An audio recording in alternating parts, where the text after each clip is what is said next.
5,900 pesos na karne ang kinain namin ni Jay for dinner.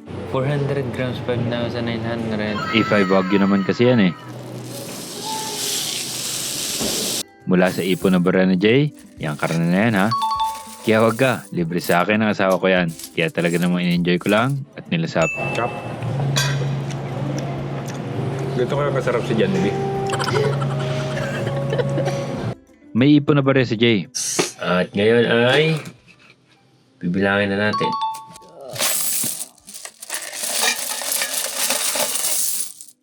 Para daw sa panlibre sa akin ng steak ulit. Pero ngayon, imbes na ribeye ay A5 Wagyu naman ang target namin. Kaya binilang na namin ang pera. Dapat daw pag nag-iipon o nagsisave ng pera, talagang pinapangalanan mo ang lalagyan ko para sa nito. Para talagang para dun siya magastos at hindi maka-attract ng ibang gastusin. Kaso, 1,914 pesos lang ang laman nito. Kapos para sa target na A5 Wagyu. Pero sabi ni Mrs., siya na daw ang bahala. Dahil pogi daw ay libre niya ako. Aba, sino ba naman ako para tumanggi, di ba? Outfit check muna tayo bago umalis. Pero may dalang. Ay, tara na.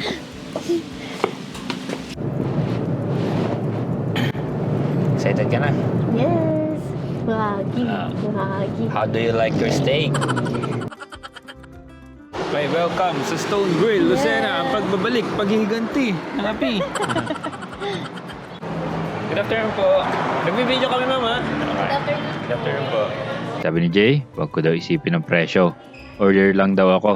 Eh di sige, sino ba naman ako para tumanggi? Diretso order na kami. Ma'am, available yung E5? Yes po, pero may available grams lang po kami. Anong- Kunin ko lang po yung... Okay, sige. 400 grams, 5,900. Buffalo wings. Ayan na lang. Tapos Caesar salad. Ano pa nga, Jay? Ay, yung pasta. Ayun. Seafood. Seafood. Sala lang po. Napanood ata dito ang vlog namin ni Jay nung anib namin. Yung kumain kami ng ribeye steak dito. Binigyan kami ng complimentary na nachos. Nagulat kami dahil wala naman kaming order na ganun. Pero thank you po syempre. Kinain na namin habang naghihintay. Masarap naman at nagustuhan namin siya. Lalo pa at libre. Nadoble libre ko ngayon Libre ni Mrs. Libre pa ng nachos. Ang Caesar salad, okay naman. Lalo pa at kami ay sanay na sanay sa lettuce. Isa-isa nang dumating ang aming mga orders at dumating na ang pinakahintay namin.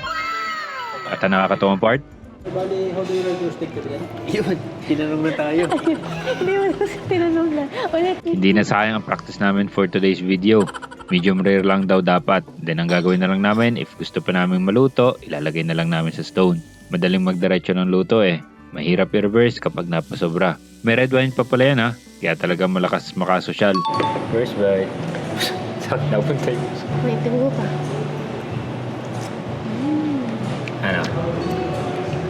Harap. Medium rare.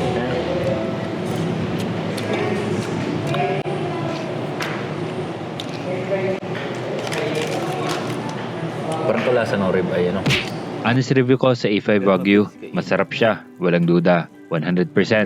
Pero hindi ko ma-appreciate ang difference niya sa ribeye. Kaya kung babalik kami dito at gusto namin mag-reward na sarili sa steak, ribeye lang, solve na. Actually, ang target lang sana namin ay 250 grams lang for 3,745 pesos. Pero wala daw available kaya 400 grams na lang. Kaya yun, naging 5,900 pesos real quick ang steak namin. Pero dahil nandito na, laban na, sabi ni Jay. Pero marami naman talaga siya Ang tagal namin inungay ang steak na binili namin. Pero nagpapasalamat ako sa aking asawa, kay Jay. I appreciate her very much. Tapos sa paglibre sa akin dito, ay panalong-panalo. Nanghihinayang talaga ako sa totoo lang. Pero sabi niya, wag daw. Enjoy ko lang daw ang experience. Chop. Ganito kaya kasarap si Jollibee. Ano? Sulit na. Sulit? Yes. Sulit? Because you're happy. Bago umuwi, kailangan kong bumawi kay Mrs. syempre. Kailangan magpagpag. Dito tayo sa bypass road na sarado pa. Pero ang dami mga stalls.